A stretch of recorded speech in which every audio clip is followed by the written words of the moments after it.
He couldn't sit, he couldn't swallow, he could barely talk. As time progressed through the night, the more paralyzed I got. A physician came into my room and he immediately asked me if I had done drugs while I was pregnant. We were scared. Maybe they're going to tell us something we may not know how to deal with. Next, 2 medical mysteries that defied the experts. When Bob Williams wakes up blind in one eye, it's the most frightening moment of his life. But little does he know, it's only the beginning of a terrifying journey that will test both the patient and his family in ways they could never have imagined. They figured his chances were less than 50%. Then, from the day Ryan Poteet is born, doctors are completely baffled by his strange appearance. And it isn't long before his parents are forced to face a grim reality. None of us knew what to expect for the future. When illness strikes, we look to doctors to give us answers. But what if they can't? For these unlucky patients, diagnosis is a mystery.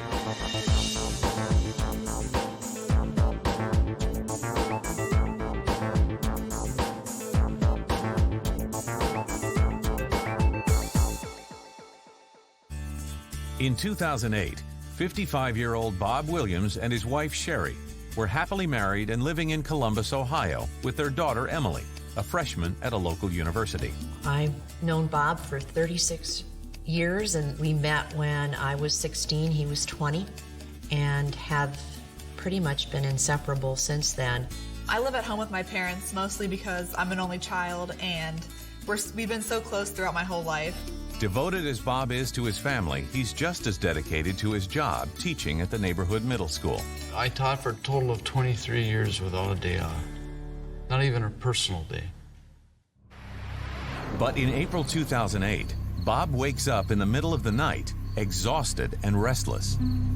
I felt pretty good when I went to bed, and then during the night I would get really cold. And I'd wake up and find out the reason I'm cold is because everything around me was wet from sweat. All the sheets all the way down to the mattress pad were completely wet. That was very, very unusual. It never happened to me before in my life. This went on for 3 or 4, 5 nights, and he was very restless. He was very hot. He obviously had a fever when I felt his forehead. But little does Bob realize that the high fever and bizarre night sweats are just the beginning of an unnerving series of symptoms. Halfway through that term of night sweats, I got the headaches. He had never complained about having headaches so severe and so constant before. And in fact, he even said to me, I feel like just cutting my head off. It hurts so bad. As painful as the headaches are, Bob still shows up to work every day and refuses to see a doctor. Bob is a stubborn guy and wasn't used to putting his health in the hands of others than himself. Sherry tries not to read too much into the situation, but she's worried about her husband, particularly when a strange new symptom begins to emerge. During the headaches, I started getting light sensitivity. The first time it happened to me, I was on my way home. The sun was, going down and things were very bright, and I was wondering why it hurt my eyes. By the time I got home, I had to wear sunglasses because any light hurt my eyes. He was in the living room with all of the curtains drawn, with sunglasses on, I think watching TV. My eyes felt like I was looking into the sun. It just was too much for it. For more than 2 weeks, Bob lives with a strange constellation of symptoms. And when Sherry can't take seeing her husband suffer any longer, she finally convinces him to take his first day off in 20 years. I finally called in sick for the first time because my wife said, you need to see the doctor. Bob makes an appointment with his general practitioner, who performs a thorough head-to-toe exam and takes detailed notes on his symptoms. But the doctor's confident that Bob's simply suffering from a case of the flu. He was asked to go home and rest a couple of days, take painkiller for the headache, and He should be, all fixed up and ready to go back to work in a few days. 2 days later, Bob begins to feel better and heads back to work. Then, when he least expects it, something completely bizarre happens. My eye started to look really funny, like drooping. All I know is I didn't look very good. And Bob isn't the only one who notices the startling change in his appearance. I remember his eye just looking terrible. It shocked me. His left eye started to droop, which is not something that would be indicative of any kind of a cold or a flu. This was something much more serious. Sherry pleads with her husband to call their family doctor. But when he does, Bob isn't prepared for what the doctor orders. He said, "You need to get to the ER." Alarmed by the sudden turn of events, Bob's family rushes him to the closest emergency room.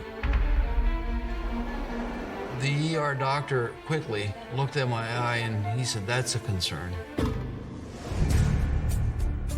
Bob's drooping eye, combined with his fatigue, excruciating headaches, and puzzling sensitivity to light, suggests to the ER doctor that he has meningitis, a potentially dangerous inflammation of the brain or spinal cord. The doctor immediately orders a spinal tap to confirm his suspicions. If the infection is bacterial as opposed to viral, Bob could be in real trouble. It was a viral kind of meningitis. The doctor said that the only treatment was to take a prescription painkiller for the splitting headache, and off we went home for him to recover. Anxious to get back to work, Bob takes the painkillers as ordered and does his best to try and relax. After a few days, he's certain that the worst is over. Then things take another turn. Everything was okay until Saturday morning. When I got up, my legs were a little bit wobbly and I was a little shaky, and my eye had this like big black cloud in the middle where I look. I was at the computer in the morning doing some work, and he walked down the stairs and said, "Sherry, I can't see out of my left eye."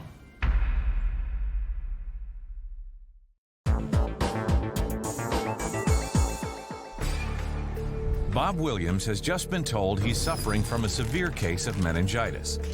Still, the doctors have assured him that once the virus runs its course, he'll feel like his old self again. But just when Bob thinks he's in the clear, he suddenly begins to lose vision in his left eye. In a state of panic, his wife Sherry drives as fast as she can to the emergency room. As we drove to the emergency room, he was very subtly declining in his speech and in his movement. By the time we got to the hospital, my eye was not good. There's like a black cloud all around that middle part, and I can only see the very edges of that, and very dimly. The ER physician on duty tested my eye with just handheld tester. He noticed that the light was on there and I couldn't even see the light. I guess they figured the meningitis may have spread to other parts of his body or was not under control. The on-call doctor admits Bob to the hospital. He then orders a series of blood tests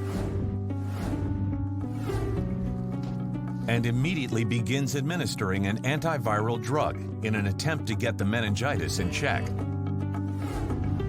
But despite the doctor's best efforts, Bob's condition is quickly spiraling out of control. He couldn't even sit, he couldn't swallow, he could barely talk, and he was very disoriented. So at this point, Emily and I and Bob were very worried about what this might be and what could be done. And I told him to look straight at me. I said, "Hey, Dad, what's going on? How are you? How are you feeling?" And he didn't look at me. I was afraid of my dad losing his eyesight. The doctor is completely baffled. In a matter of hours, Bob's become partially blind, and it isn't long before a terrifying new symptom begins to set in: paralysis. My dad couldn't feel his left side. He couldn't walk, he couldn't move his left arm. He had a droopy left side of his face now, not just his eye. His lips were down. His doctors were much more concerned that this was more than meningitis and ordered an MRI for his brain to check to see if it was a stroke.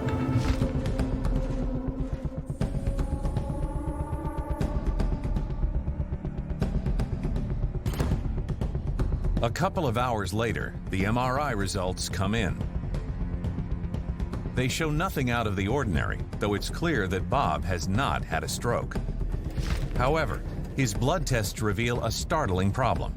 Bob's white blood cell count is excessively high, indicating that his body is working hard to fight an infection. As a next step, they move him to the intensive care unit, where a team of infectious disease specialists begin testing Bob for a litany of diseases.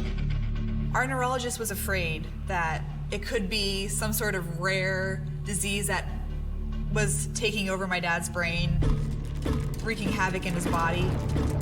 But with no diagnosis in hand and Bob's condition declining by the minute, the family is forced to face some very grim facts.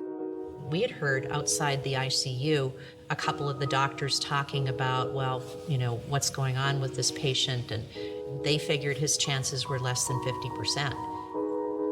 This was somebody who'd been my soulmate and my best friend for 36 years, and we didn't know what it was and what could be done for it.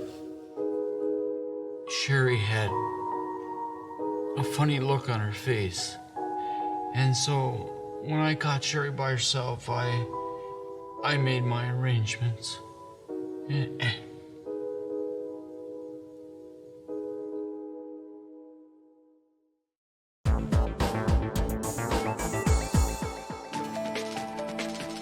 Bob Williams has been in the ER for 2 days, suffering from incapacitating headaches, inexplicable loss of vision, and now paralysis.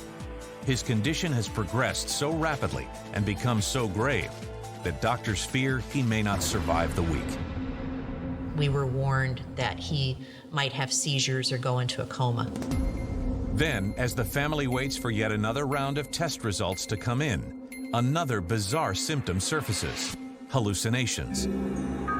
I was just looking around the room and stuff, and 3 construction workers came in there, and then they took out the window and put a new one in. And they finished up, they said goodbye, and he left.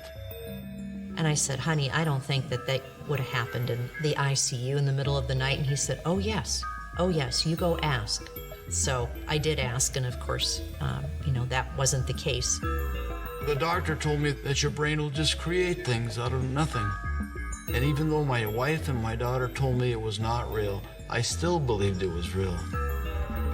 The medical team is perplexed by this sudden and seemingly unrelated symptom. They immediately order a second MRI to determine if there have been any significant changes in Bob's brain over the last 2 days. The findings are devastating. The results of this MRI showed that there had been some lesions or scarring in the central part of his brain, and those weren't there just 2 days earlier. The doctors speculate that the lesions are the result of a virus attacking Bob's brain. The damage could explain the loss of vision, sudden paralysis, and hallucinations. All of the little white blood cells that battle viruses got rid of part of his brain along with the virus. Bob's doctors immediately administer a high dose of steroids to reduce the inflammation in his brain. And while the steroids will not bring his vision back, they should help control the other symptoms. He was on antibacterial, he was on antiviral, and he was on steroids. Slowly but surely, Bob's body begins responding to the aggressive treatment. I didn't get any better at that time, but I didn't get any worse. Over the next several days, Bob rallies quicker than anyone expects. And by the end of the week, he's ready to begin inpatient rehabilitation. But the infection has taken a serious toll. Therapists will need to teach him how to walk and talk all over again. You don't realize that you have to learn to walk again. And then they literally strap you to a walker, and the nurses got on both sides of you, and you get up and you walk. After a 2-week period of time in inpatient rehab, he surprised us all by working hard and by walking out. Bob's family is thrilled to see him moving about on his own and making strides in his speech therapy. But doctors also have some devastating news. It's unlikely he will ever regain the vision in his left eye. And to make matters worse, the medical team remains unable to make a conclusive diagnosis on his condition. Bob and I were told that we should go home and we should live our lives and we shouldn't worry, and that if this was to happen again, it would be like lightning striking twice in the same place. But the family's happy ending doesn't last long. One day, after about 3 days we'd been home, I got a headache again. And it was pretty intense. My mom and I were downstairs, and then we heard a huge thump. Immediately, we ran upstairs, and my mom opened the door, and there's my dad laying on the floor. We were terrified.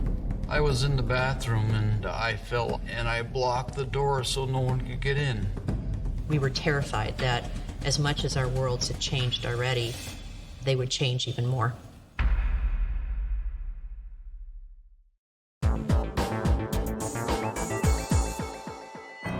Bob Williams has been recuperating at home after surviving a devastating brain infection that cost him the vision in his left eye.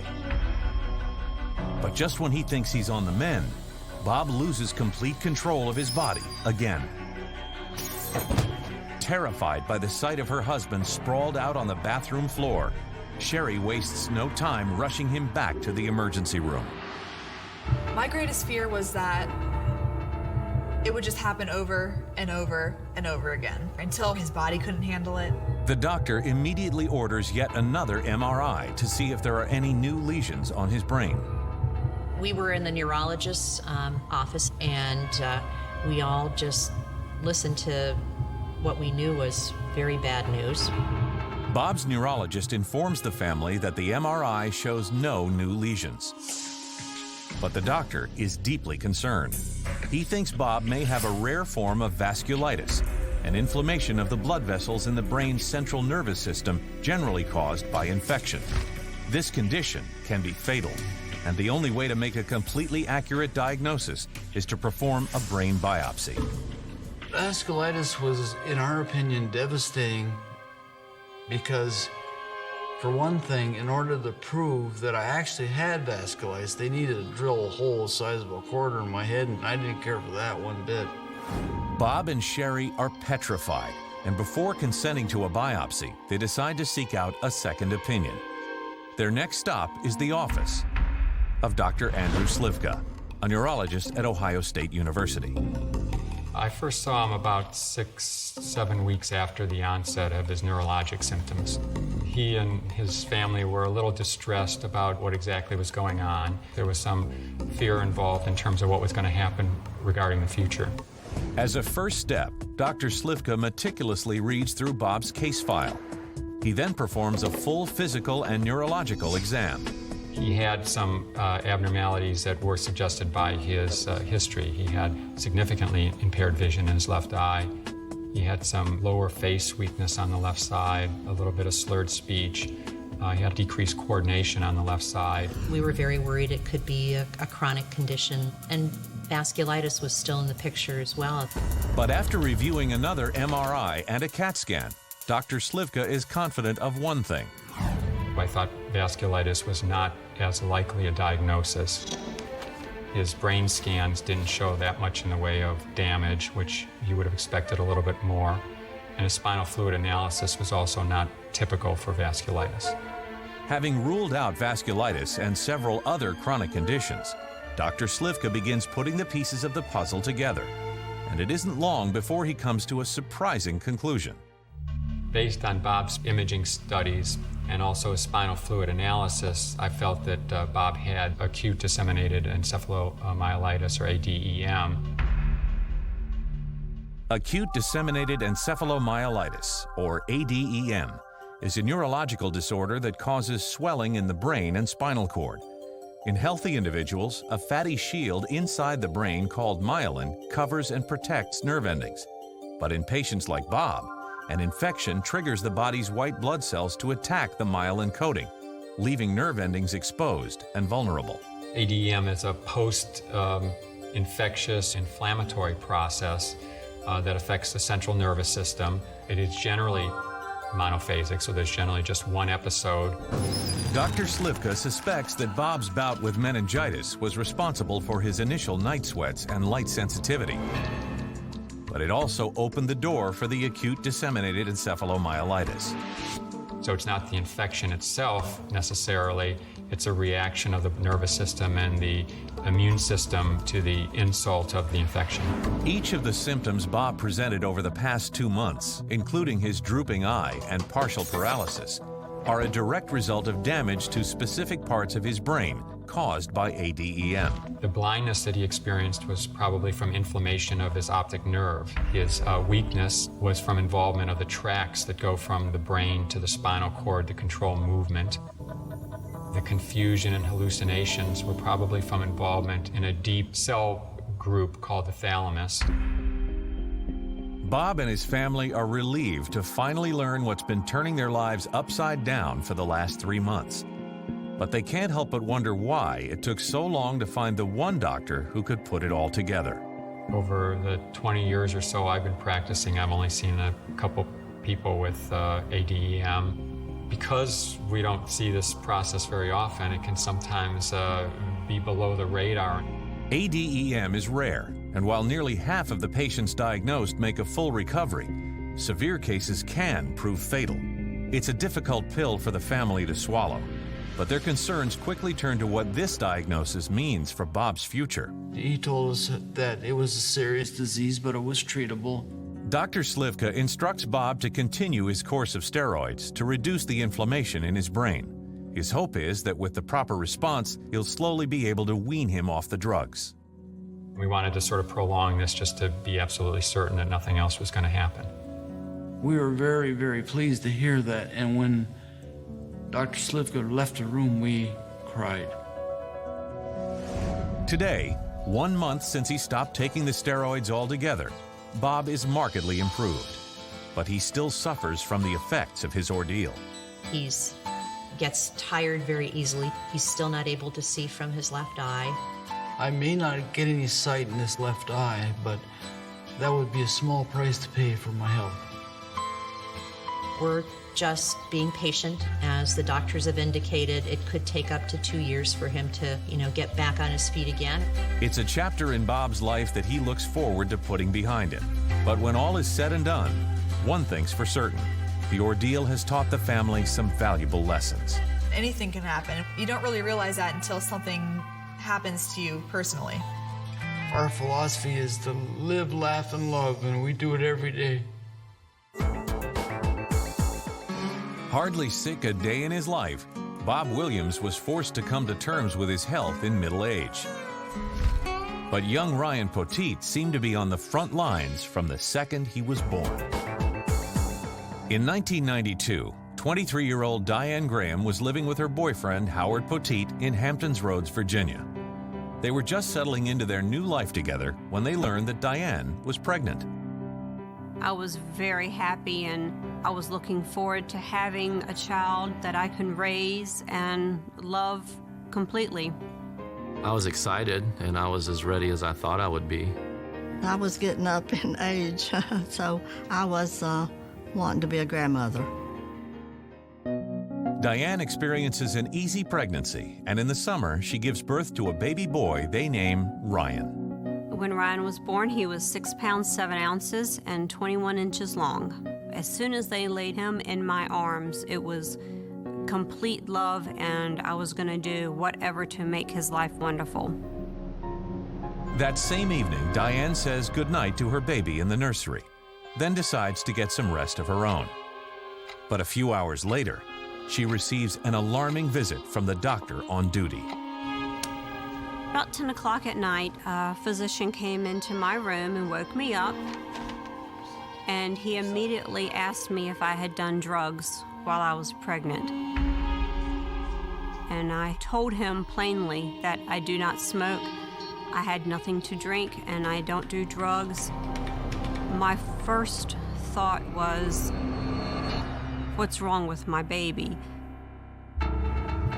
He said that there were some characteristics of Ryan that were not normal, that they were looking into, and he just wanted to rule out drug and alcohol abuse. While the doctor has a host of questions for Diane, he has very few answers about her newborn son. He explained to me that when a child was in vitro, that their hands are folded where their palms are to the forearms. Ryan's hands were still bent in that position. I don't think I slept the rest of the night. My mind was just going back and forth of what can it be and what's wrong with my baby, and it was terrifying. The next morning, Diane's first order of business is to get a closer look at her son's hands. I immediately laid him on the bed and completely unwrapped him. His hands were bent, just as the doctor had explained the night before. The first thought that went through my mind was, he's going to go through his life with his hands and not going to be able to use them. That was the big conversation. Will he grow out of that? The medical team has no idea what could be causing the unusual position of Ryan's hands, or how that may affect his ability to function. But they're confident that with a bit more time, they'll figure it out. 2 days later, they discharge Diane, but Ryan remains under close supervision. She worried about him a lot. We would be at the hospital by 6 or 6:30 in the morning, and we would both stay there all day long until they made us leave in the evening. After 5 days in the hospital, the doctors are no closer to a diagnosis, but decide Ryan's otherwise healthy enough to go home. When we brought Ryan home, we left the hospital still not knowing anything as far as Ryan's condition. They gave me no guidance, no suggestions, no thoughts or ideas, so I was pretty much just going at it blindly. While the new parents are unsettled by the whole situation, Diane is happy to have her son home. But still concerned about Ryan's condition, she wastes no time making an appointment with a local pediatrician. It was a long appointment because it was a full-blown physical. He checked everything from his eyes and his ears all the way down to his toes. Unable to come to a conclusive diagnosis, the pediatrician sends Ryan for ultrasounds to look for any abnormalities in his organs. He also refers the family to a craniofacial clinic run by doctors specializing in congenital and acquired deformities of the skull, face, and jaws. Unfortunately, the earliest appointment is 3 months away. It was a very hard time for me. I would wake up in the middle of the night and just sit up in bed and start to cry because I would have dreams that my baby would die. While Diane and Howard anxiously wait for their consultation at the clinic, the new parents begin to notice other abnormalities in Ryan's appearance. His legs and his feet had a little curvature to them. At first I thought maybe he was pigeon-toed. His eyes were a little further apart than what you're used to seeing with any other child. His little head was sunk in at the top, and his ears were sort of down lower than usual. Finally, the long-awaited appointment at the craniofacial clinic arrives, and immediately the family is met by a team of specialists. It's very scary when you have that many doctors looking at your child. After performing a battery of tests, the doctors still have no idea what could be causing Ryan to develop in such an unusual way. But when a geneticist reviews Ryan's medical files more closely, he's shocked by what he discovers. I remember he looked at me and he said they'd never seen anything like it before.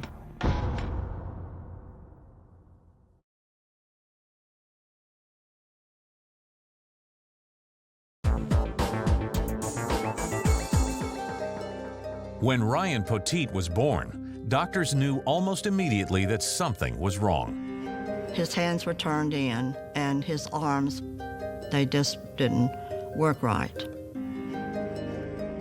Now, 5 months later, their geneticist has made a shocking discovery in an old ultrasound that was taken when Ryan was just 3 weeks old. He said, well, it plainly states in this report that your son has polycystic kidneys.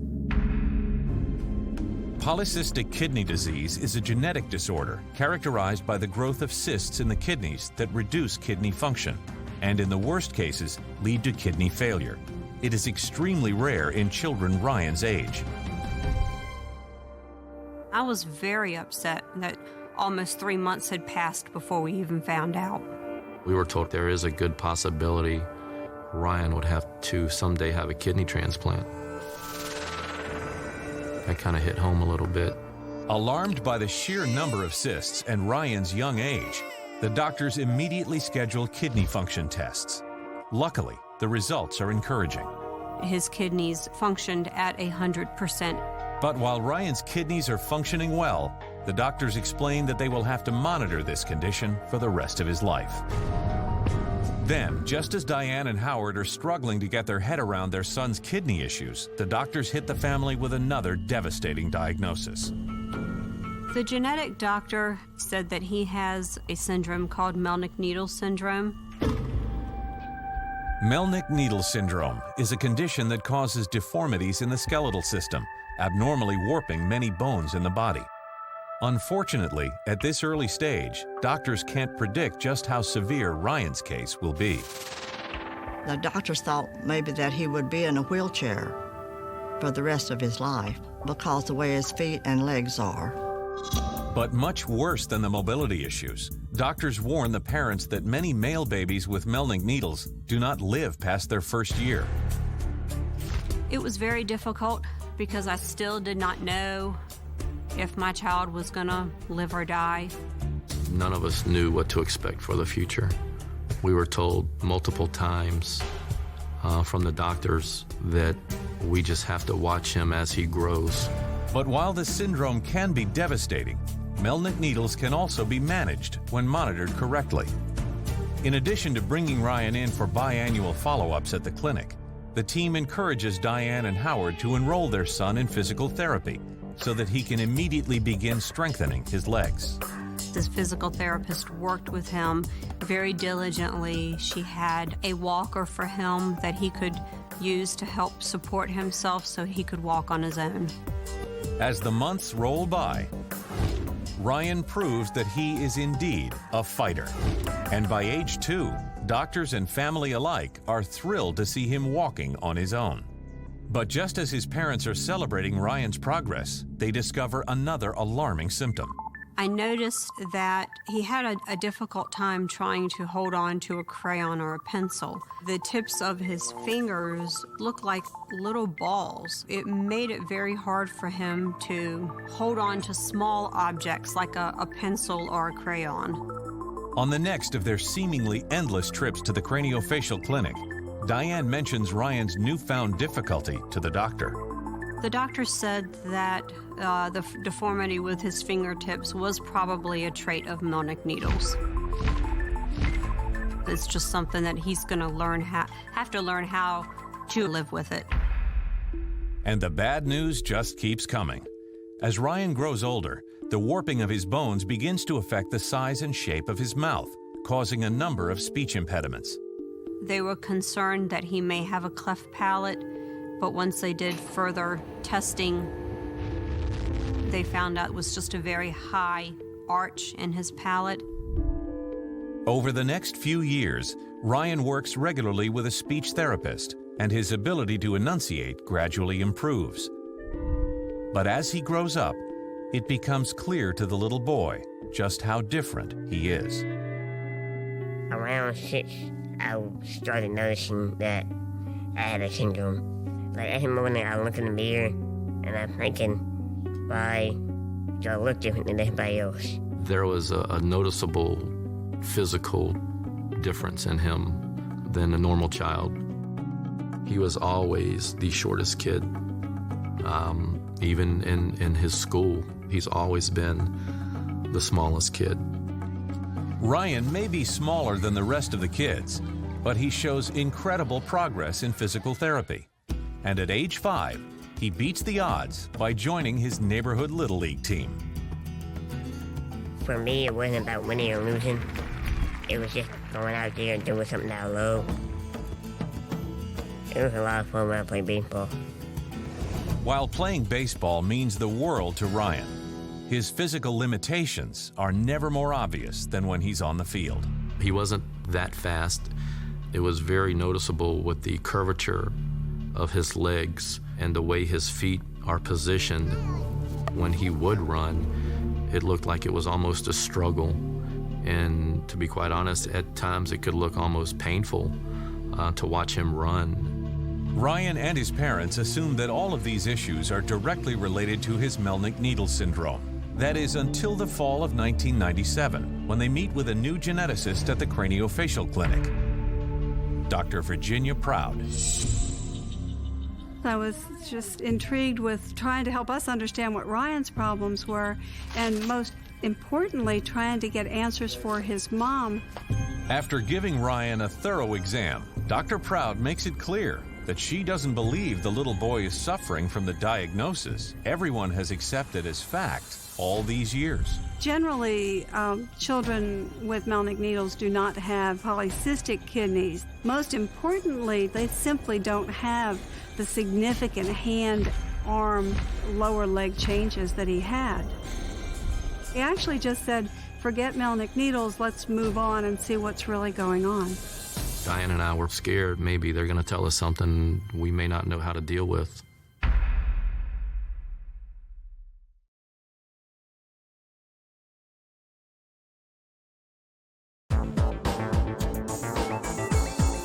Eight-year-old Ryan Poteet has been learning to live with a debilitating disease for his entire life. And his family has just received some startling information from a new doctor. It seems as though Ryan may not have Melnick-Needles after all. Children with Melnick-Needles have very, very prominent eyes. But when you actually put the pictures side by side of a child with classic Melnick-Needles and Ryan, there just was not that pattern. At 3.5 feet tall, Ryan is also significantly shorter than the typical Melnick-Needles patient. That's a condition that does have skeletal problems, but generally not associated with significant short stature. On top of that, the curvature of the bones in Ryan's fingers is not a traditional indicator of the syndrome. His fingers themselves were asymmetric. The bones would angle, and each finger angled slightly differently. After concluding her exam, Dr. Proud frankly discusses her concerns with the family.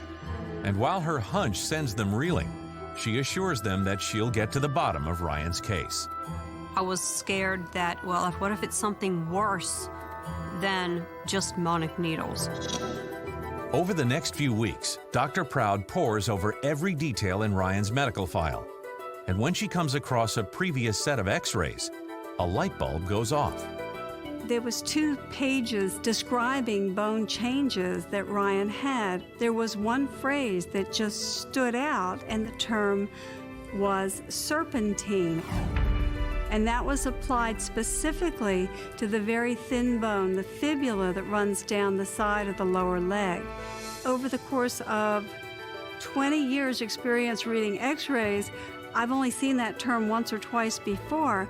It's a very strong message that we need to listen to.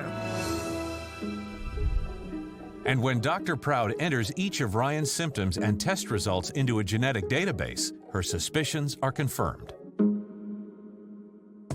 Looking at the pictures of children who really looked a lot like Ryan, adding that to his kidney problem and the characteristic hand, feet, and particularly serpentine fibula, both of which Ryan had. The problem was the condition, the Hajdu-Cheney Syndrome.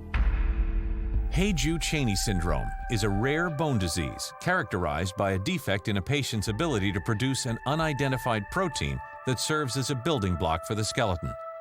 In healthy individuals, these proteins act as a cellular glue, helping to maintain proper bone formation. But patients like Ryan lack the necessary protein that supports healthy bone development. She took the information that she had on Hajdu-Cheney and said, this will explain his bone deformities. This will explain his polycystic kidneys.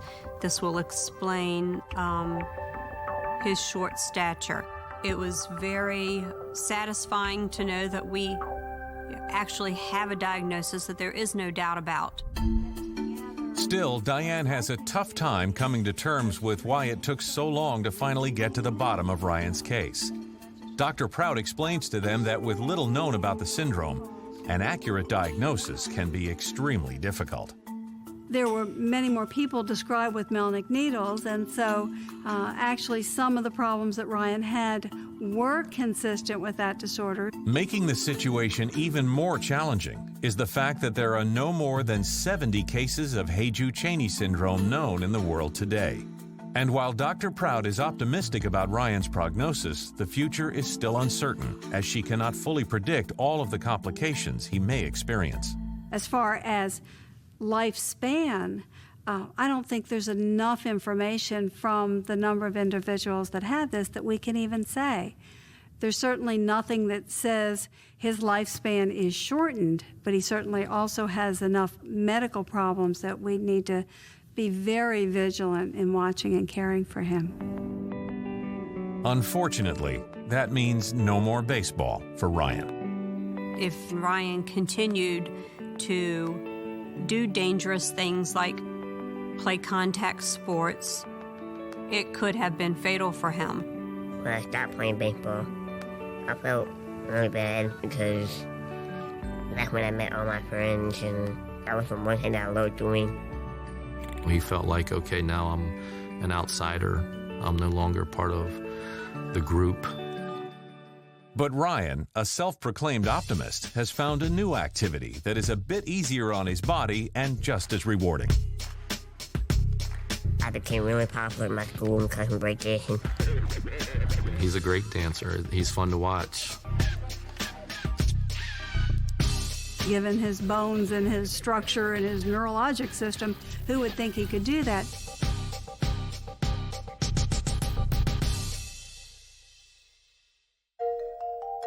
Today, at age 16, Ryan and his parents continue to manage the condition as best they can, taking each day as it comes. He does still have to deal with a lot of pain with his back and with his legs, but he has learned to limit himself. I am graduating in 2011, and I love to work on computers, so I plan on going to college after high school and become a computer technician. We don't treat him as if he has a disability, and I think that's the biggest thing you can do to let them know that there's a lot of things they can do.